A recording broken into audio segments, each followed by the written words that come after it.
Some stories begin with truth. Mine began with a lie. A dangerous, deliberate one. The night my father died, the whole town whispered that I was the reason. And my family, they didn't whisper. They told me outright. My sister's voice still rings in my ears. If you hadn't come back, maybe Dad would still be here. It's been 2 years since that night. And it took me every second of those years to learn what really happened, and who really took him from me. But I'm getting ahead of myself. Hi, I'm Isla Ren. And if you think this is just another family tragedy, you're wrong. This is a revenge story. Slow, quiet, precise. Because when someone robs you of the one person who ever saw you, the only one who ever believed in you, you don't scream. You sharpen. You wait. And then you strike. But before we go any further, do me a favor, like this video, subscribe to the channel and turn on notifications. You're going to want to hear how this ends. Now let me take you back. I hadn't been home in 7 years. Not since I left for college and never looked back. Our family estate was the kind of house you didn't just live in. You inherited it like a burden. Gray stone, ivy-covered walls, a winding driveway that curled like a snake through the trees. I used to call it the mausoleum. My siblings, Eloise the golden child and Grant the quiet follower, called it home. They never left. Of course they didn't. My father paid for everything. And as long as they played nice, they had the keys to the kingdom. But me, I never played nice. So when I returned, because Dad asked me to, no one welcomed me at the door. No hugs, no smiles. Just Eloise standing at the top of the stairs, arms crossed, like I was a trespasser in my own life. Dad's not well, she'd said. Try not to upset him. That first night back, I sat beside him in the study. He looked older, thinner. But his eyes, they still lit up when he saw me. You came, he whispered. Good. I need to talk to you about the will. The will. That word echoed through the room like a shot. He never got the chance to explain. Because 2 nights later he was gone. Heart attack, they said. In his sleep. But nothing about that night ever sat right with me. The locked study door. The missing medication bottle. The way Eloise had smiled at the funeral. All dressed in black and dripping crocodile tears. They buried him fast. Too fast. The lawyer read the will the following week. And somehow it had been changed. Everything went to Eloise. Grant got a stipend. And me. Nothing. The same man who told me I'd one day run the family business.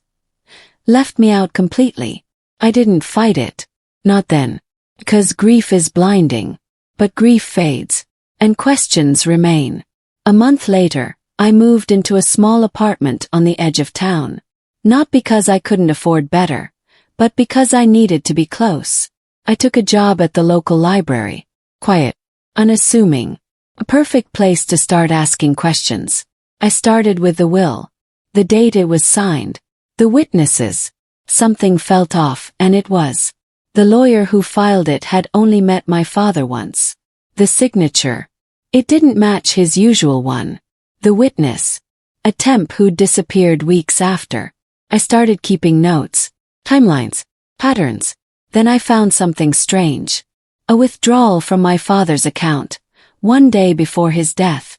$50,000. In cash. Disguised as a family maintenance expense. That wasn't like him. And guess who authorized it? Louise. I dug deeper. There were emails. Password-protected backups on his old work laptop, which Eloise hadn't even bothered to wipe. I cracked them eventually. And what I found was a confession. Not a full one, but a draft. A letter to his lawyer, saying he suspected someone in the family was manipulating his medication. That he feared what would happen if he made the will changes he'd discussed with me. He never sent it. Because 2 days later he was dead. I knew then what I had to do. But revenge isn't loud. Doesn't march in, fists flying. Moves like smoke. So I waited. I smiled at Eloise when I saw her in town. I even hugged her at the local gala. I told her I was finally at peace. That maybe Dad had made his choice after all. And in the background, built my case. I found the pharmacist who had filled Dad's prescriptions. Got a copy of the dosage records. They'd changed a week before his death. I found the temp, the so-called witness to the will. She remembered signing something she wasn't supposed to read. She also remembered being paid in cash. By Eloise, piece by piece I built the truth. And now I'm ready to burn it all down. You'd be amazed how much people forget when they think you've given up. Played the part. Quiet sister. Shameful daughter. The one who didn't get it together. I worked at the library. Kept to myself. People whispered about me. Just loud enough that I could hear them. And I let them. Because while they gossiped I planned. Eloise was the town's darling. Chair of the foundation board, guest speaker at fundraisers, host of the annual garden tour. Her smile belonged on a magazine. Her lies. Hidden beneath perfect teeth and designer heels. But cracks don't need much to become a collapse. And I was ready to apply pressure. The first move was subtle. I sent an anonymous tip to the local paper, a whisper about misappropriated funds in the foundation accounts. I had no proof, not yet. But I knew the suggestion alone would stir things. Because the paper's editor, she hated Eloise. Old high school rivalry. Sometimes all you need is one bitter person with a platform. Within days the questions started. Eloise denied it, of course. Said it was a smear campaign. But now the board was watching her. Nervous. Doubting. They started combing through her records. And I made sure they found just enough to worry them. Meanwhile I went after Grant. My brother had always been the type to look away. Loyal to a fault, but mostly because he hated conflict. He'd never challenge Eloise. Not unless he had a reason. So I gave him one. I visited him late one evening. Showed him a few pages from Dad's laptop. The email drafts. The dosage records. I didn't accuse. I just showed him what was already there. And let the silence fill in the rest. His hands shook as he read. He looked at me with something between shame and panic. And then he said it. I always wondered why she was in his study that night. I didn't ask anything else. I just left the pages with him and told him to do what he thought was right. Within a week he was off the stipend. Said he didn't want to be bought. That was a blow Eloise didn't see coming. Her little pawn had slipped the board. And suddenly her control over the narrative, the perfect family, the righteous heir, was cracking.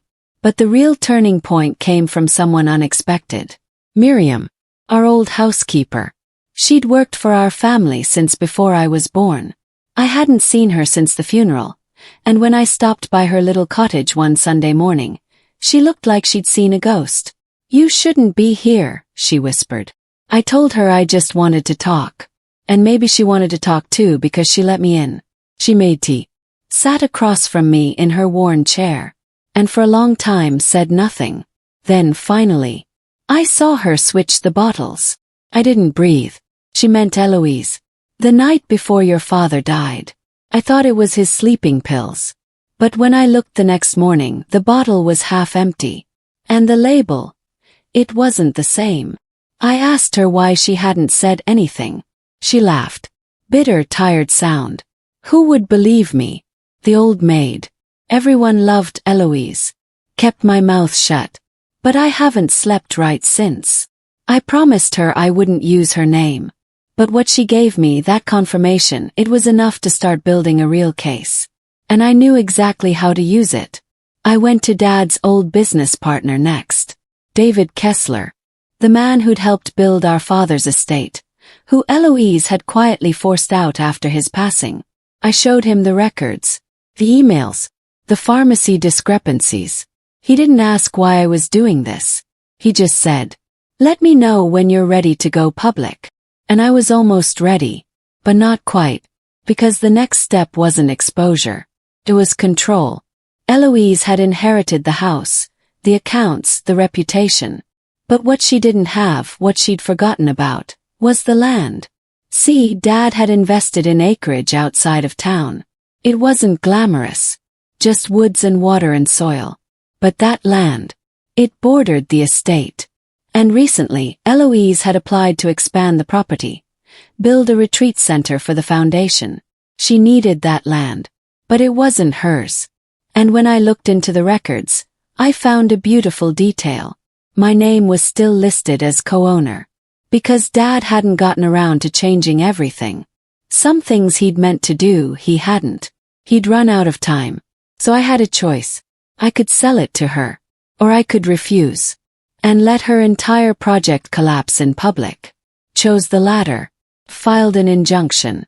Cited ecological protection. Put the land under review. And when she found out, she came storming into the library like a hurricane in heels. "You can't do this, Isla." Smiled. Oh. Just like she hated. "I already did." She leaned in low and venomous. "You think this makes you right? You think it changes anything?" I stood, packed my things. Looked her in the eyes. "No. But it changes everything for you." And I walked out. Because the reckoning wasn't over. This was just the middle. And the truth. The truth hadn't even begun to bleed yet. I always believed that silence was a kind of armor. That if I didn't react, didn't shout, didn't fall apart, I'd win. But the longer I played this quiet game, the more I understood something else. Silence isn't armor. It's a scalpel. You can cut cleaner that way. By the time fall rolled into winter, I had more than just a theory. I had timelines, documents, testimony. I had a motive and a method. I had everything short of a confession. And I was so close to detonating it all. But something didn't sit right. Because every time I looked at Grant, the brother who never fought, who always lingered behind Eloise like a shadow, I saw something broken. Something twitching just beneath the surface. The more I watched, the more I wondered. What did he know? One rainy night I found out. He showed up at my apartment. No text. No warning. Just soaked to the bone and standing on my porch like a ghost. "I can't keep pretending," he said. I let him in. He didn't sit.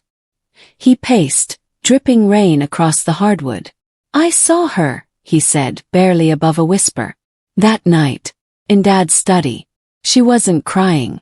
It was calm. Too calm. I kept my voice even. What did she do? She had a vial. It was amber like the ones Dad's heart meds came in. But the label was torn off. I asked what she was doing and she snapped at me. Said she was organizing his things for the lawyer." He paused. "But she didn't call anyone. Not for an hour. I found her later in her room, fixing her makeup. That's when she called 911. I exhaled slowly. So he'd known. Maybe not everything. But enough. And he'd stayed quiet. "Why now?" I asked. He looked at me, eyes rimmed red. "Because she's planning something again. I heard her talking on the phone. She's trying to get rid of Dad's old company. Sell the last assets. Hide whatever's left." Course she was. She could feel me closing in. She was clearing the board. But this time, I was ready. I went to David, my father's former business partner, the next morning. Showed him everything. Emails, bank statements, prescription logs, Grant's statement, Miriam's memory. All of it. He didn't speak for a long time. Then finally he said, "This is enough." We crafted a plan. Not a legal one, not yet. We weren't going to the police or the press. Not until we made sure she couldn't bury it. So we started with the foundation. That afternoon, a leak landed in the inbox of the town's most read gossip blog. Not a public accusation, just a question. Why did the foundation's director authorize tens of thousands in consulting fees to a firm that doesn't exist? Weeks before her father's sudden death. It was enough. By evening, the board had called an emergency meeting. And by the next morning, Eloise's photo, her carefully curated image, all pearls and philanthropy, was on every local screen alongside the word, fraud. She still didn't call me. But she called Grant. And I was there when he answered. She screamed so loud I could hear every word through the phone. "You were always weak," she hissed. "Just like Dad said." And then, she hung up. Could have stopped there. I had enough to destroy her reputation. To let her wither away under the weight of public scrutiny. But that wasn't what Dad would have wanted. He loved the truth. And the truth hadn't come out yet. So I went to the one person who could push it over the edge. The family lawyer. Mr. Dobbins was nearly 80. Slow-moving. Was sharp. He remembered my father well. Remembered the version of the will they'd drafted together 6 months before his death. The version that left the company to me. When I showed him the new will, the forged one, he went pale. "I never filed this," he said. "This isn't my seal." The signature was similar. Close, but off. Had been forged. The fake will hadn't just been deceitful. It was illegal. And the person who submitted it. Louise. The pieces moved fast after that. Mr. Dobbins submitted a formal complaint to the state bar. The police opened an inquiry into the will. Eloise was summoned for questioning. And the cherry on top. Grant agreed to testify. He signed a statement outlining what he'd seen.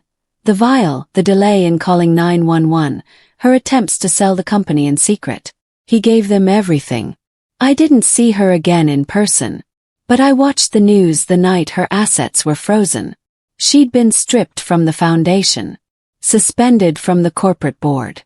Under investigation for fraud. They showed her being escorted into a courthouse. Her hair was still perfect. But her eyes. Me. And yet even then, I didn't feel peace. Not really. I drove back to the estate, our mausoleum. The gates creaked like they always had. The ivy was thicker now. The house seemed smaller. I let myself in with the spare key Dad had given me the night I'd returned. In the study, the same place he'd spoken those last words to me, I found the photo he'd kept on the mantel. Me. Years old. Sitting on his shoulders, arms outstretched like wings. Picked it up. And for the first time in 2 years I let myself cry. Not because I'd won. But because I'd made him proud. I knew my moves had to be quiet. Silent even. One wrong step and Eloise would see me coming. She'd already stolen everything once. I couldn't let her do it again. So I started playing a role. I became the perfect grieving daughter. I dropped by the estate with homemade cookies. Offered to help reorganize the storage room. Even let her think she was winning. And Eloise. She basked in it. She thought I was broken, harmless. But I wasn't harmless. I was dangerous. Impatient. While she preened around town like a queen, I built a fortress of truth around me. Piece by piece, line by line. Dad's death wasn't a mystery anymore. It was a cover-up, and I was about to crack it wide open. One rainy afternoon, I returned to the estate under the pretense of helping sort through Dad's things for closure. Eloise didn't even blink. She offered me a tight-lipped smile and told me I could look through the attic, the one place she never ventured. Perfect. The attic was cold and smelled like damp cedar. Dust floated through the shafts of light slicing in from the slatted window. I spent an hour pretending to sift through old books and broken furniture, but I knew exactly what I was looking for. An old dusty floorboard near the north wall creaked under my feet. I knelt and pried it open with a rusted screwdriver I'd brought just in case. Underneath, the metal lockbox. I hadn't seen it in years. Not since Dad showed it to me once when I was 15. "If something ever happens," he'd said, "you'll know where to look." I never imagined I'd need to. Inside were faded photographs, handwritten notes from my mother, a newspaper clipping about the opening of Dad's firm, and taped to the underside of the lid, a small black flash drive. I didn't react. Just slipped it into my coat pocket and replaced everything exactly how I'd found it. I told Eloise I was tired and left without another word. She didn't even look up from her tablet. That's how confident she was. That night, I sat in the dim light of my apartment and plugged in the drive. The folder structure was simple. Few labeled documents. A scanned copy of the original will. The one where I was named executor and beneficiary of the estate. A personal letter, unreadable from water damage. And one video file. Clicked it. The screen flickered. My father appeared, seated at his study desk. His voice trembled, but not from fear, from exhaustion. "If you're watching this, something has happened. And I suspect my daughter Eloise knows more than she admits. He paused, rubbed his face. I've said no to her changes. I've told her I won't alter the will. She wants the estate to herself, wants to sell it, liquidate everything. She's manipulating Grant. Sla. If this gets to you, I'm sorry. I should have acted sooner. He looked directly at the camera. I think she's changing my medication. I'm keeping this here in case. Just in case. Then the video cut out. I sat there silent for a long time. My chest felt tight. Not just from the weight of truth, but the pain of knowing he'd known. He saw it coming. And no one had believed him. No one but me. This wasn't about the money anymore. It never really had been. This was about justice. About dignity. About the only man who ever treated me like I mattered. Being betrayed in his final days by the very person he trusted least. And she got away with it. Till now. I didn't go to the police. Not yet. Evidence is power, yes. But sometimes power is better used in silence, until it lands like a hammer. I wanted her to feel it. I wanted her to see it coming. Just a second too late. I started with Grant. He was always the quieter sibling, more sensitive, more pliable. He wasn't cruel like Eloise. Just easily influenced. I invited him to lunch, said I missed talking. And for once, he didn't seem guarded. He seemed relieved. She's not who she used to be, he muttered over coffee. Eloise is changed. Cold. Controlling. I asked him if he remembered the day Dad died. He blinked. Of course. Where was she that morning? He hesitated. Out. Said she was at the pharmacy. I knew that was a lie. The pharmacy had no record of her that day. And Grant. He just didn't know better. So I showed him the will. The original one. I watched his face drain. She said Dad changed it, he whispered. Said he wanted her to handle things. I slid the flash drive across the table, in a small envelope. Watch this when you're alone. Then you'll understand. And I left. Later that night I got a message from him. Just one line. What do we do now? It was working. One piece at a time I was dismantling her web. And she had no idea. Eloise's birthday gala was approaching. A flashy event she threw every year like clockwork. The guest list was always the same. Investors, society types, and local press. She'd already posted about it all over social media. This year she was making a speech. Perfect. RSVP'd yes. Bought a simple black dress. Nothing flashy. Just classic. But I wasn't going as a guest. I was going to bring the truth on stage. The night of the gala arrived with a storm. A literal one. Thunder rumbled in the distance as I zipped up my dress, slipped on my heels, and stared at myself in the mirror. I looked calm. But inside, I was a live wire. The flash drive sat like a weight in my purse. I'd made several copies, of course. Hidden one at the library, one in a safety deposit box, and one with Grant, just in case. But this one was the one I intended to deliver. Publicly. The Wren estate looked exactly like it had the night of Dad's funeral. Dimly lit, filled with strangers, cold despite the velvet and gold. Eloise never had taste. Only money. And tonight she dressed the place like a Vogue spread. Minimalist black and gold, with flickering candles and a jazz quartet by the fireplace. People greeted me with polite surprise. Oh, Isla. We didn't know you'd be here. Course not. Eloise wouldn't have invited me if she thought I mattered. I smiled like a ghost and moved through the crowd. Eloise spotted me near the buffet. She was radiant, gold silk dress, sleek bun, wine glass in hand. She looked like she had everything. She always looked like that. You came, she said, tone like honey laced with arsenic. I tilted my head. Wouldn't miss it. She leaned in, whispering, Try not to make a scene, I almost laughed. If only she knew. Grant hovered nearby, face pale, eyes scanning. He gave me the smallest nod when she turned away. He was in position. I told him everything.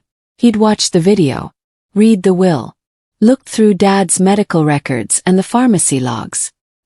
He'd gone silent for a full day afterward, then called me and simply said, "She needs to pay."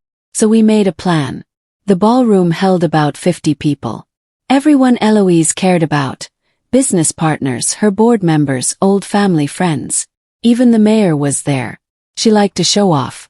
And this year, she'd hired a professional videographer to film her birthday toast for social media. Even better.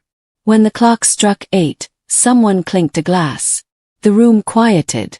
Eloise stood by the grand piano, spotlight perfectly positioned above her, and raised her champagne.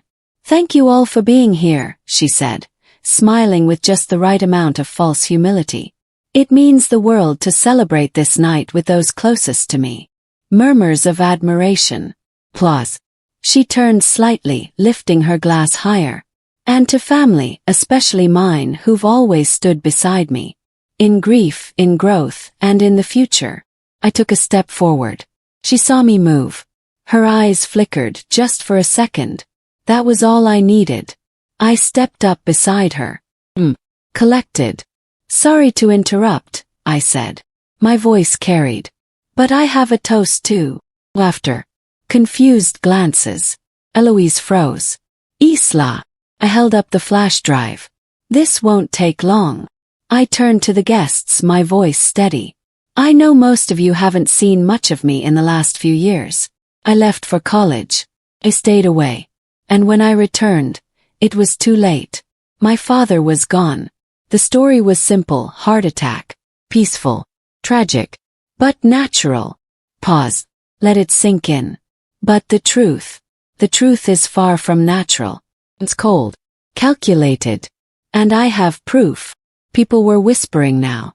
Phones out. Recording. I looked at Eloise. 2 days before he died, our father recorded a message. In it, he named the person he feared most. Not because of strangers, but because of family. Her eyes narrowed. "Stop this." I didn't. His will was changed without his consent. His medication was tampered with. His accounts drained. And the person behind all of it. I turned to the room again. Was Eloise Wren. The audible ones. Eloise stepped forward. "You're lying. This is slander." "Is it?" I held up a small remote. One click. The projector behind the piano lit up, and the screen dropped. Grant had already set everything up while she was distracted earlier. And then my father's face filled the screen. "If anything happens to me." The room was silent. No music. No whispers.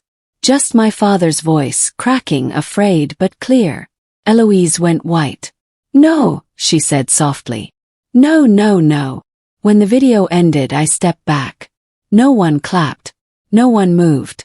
Then Grant stepped forward and said the words I didn't have to. "There's a full audit on the way. Medical records. Witness statements. You'll all see it soon." She turned to him, horrified. You're siding with her." "I'm siding with Dad," he said. The room erupted. Questions. Camera flashes. Her board members whispering furiously. People pulling out phones. Eloise turned back to me, eyes wild. "You planned this." I met her gaze. "I warned you not to underestimate me." She shoved past me, disappearing down the hallway. I let her go. The damage was done. That night, the estate emptied like a sinking ship. Investors withdrew. Friends stopped calling.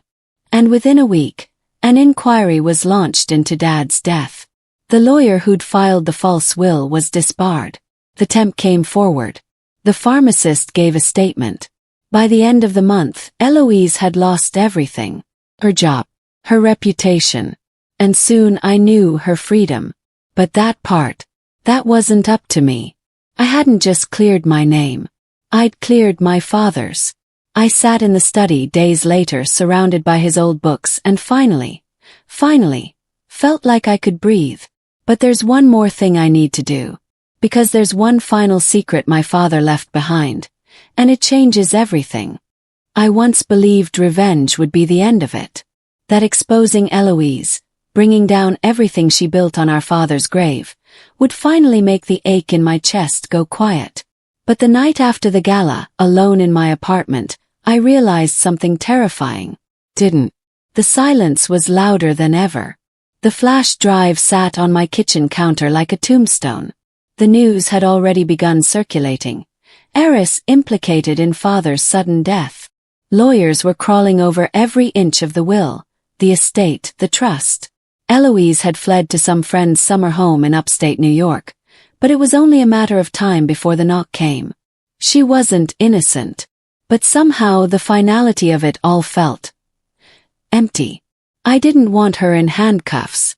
I wanted my father back. And that no vengeance could give me. I almost shut it all down right then, accepted that I'd done what I came to do and tried to let the world move on. But fate had one more twist. It came in the form of an envelope. No return address. Just my name, printed in my father's handwriting. It had been sent from a private law firm I'd never heard of. Inside. Letter.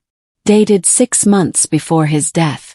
It read, Isla, if you're reading this, then something's gone wrong. I've asked a third-party firm to deliver this only if my other instructions aren't followed. I know I can't protect you forever. But I want you to have something I've never given anyone else. The truth. There's a vault. Not here. Not at the estate. It's in the city. A private box under my mother's name. Your grandmother. Inside is the real will. My final one. Unedited. Witnessed. Sealed. You were always the one who saw things clearly, Isla. You were always the one who didn't lie. Whatever happens, I trust you. Ed. My heart stopped. A real will. I drove to the city that night. 3 hours in pouring rain, hands white-knuckled on the steering wheel. I didn't stop for gas. Didn't breathe properly until I was standing in front of the vault. I gave the manager the letter. He nodded solemnly and retrieved a small steel box. No bigger than a dictionary. Inside was a sealed envelope, a notarized will, and a USB drive marked Truth. I opened the letter first. It was short, handwritten again. If they get to this one, means they've tried to erase me. I want you to fix what I couldn't. Ed. The real will changed everything. He left the estate to be turned into a non-profit foundation, a mental health retreat. Grant received a significant share of the family assets, with a clause protecting him from Eloise's influence. And me. He'd left me everything else. Not out of favoritism but trust. The business assets, the publishing rights to his memoirs, and the ability to finalize all remaining estate decisions. I held the documents in my lap like they might vanish. It wasn't about the money. Not anymore. It was about why he'd trusted me. The USB drive. It held his final project. Audio logs. Notes on our family's history. Letters he'd started writing to each of us, unfinished. It was like hearing him again. Human. Beautiful. He hadn't stopped loving us. Not even Eloise. But he'd seen the rot growing, and he didn't know how to stop it. I cried in that vault. Not for what was lost, but for what could still be built. 2 months later, the estate was no longer in Eloise's name. Her trial was pending, and her lawyer was trying to cut a deal. Grant moved out and started working with a trauma recovery center in the city. We talk every week now. He's finding his voice, finally. As for me, I turned the estate into exactly what my father wanted. The stone halls that once felt like a prison now echo with laughter, therapy sessions, healing. We host weekend workshops, grief circles, family mediation retreats. The old dining room is now a reading library. His study is preserved, not as a shrine but as a space of legacy. And that chair by the window, the one he always sat in. It's where I sit now. Most days I still feel him. Especially when I see someone walk through the door carrying grief that makes them feel alone. Because I know what it's like to carry that weight. And I know what it takes to let it go. So, if you've made it to the end of this story, thank you. Really. And if you've ever been blamed for something you didn't do, if someone ever tried to bury you in silence, remember this. You don't fight back by screaming louder. You fight back by knowing who you are. And holding on to the truth like a torch in the dark. Like this video, subscribe to the channel and turn on notifications because sometimes the stories we tell are the ones that finally set us free. Thank you for listening. Isla Ren.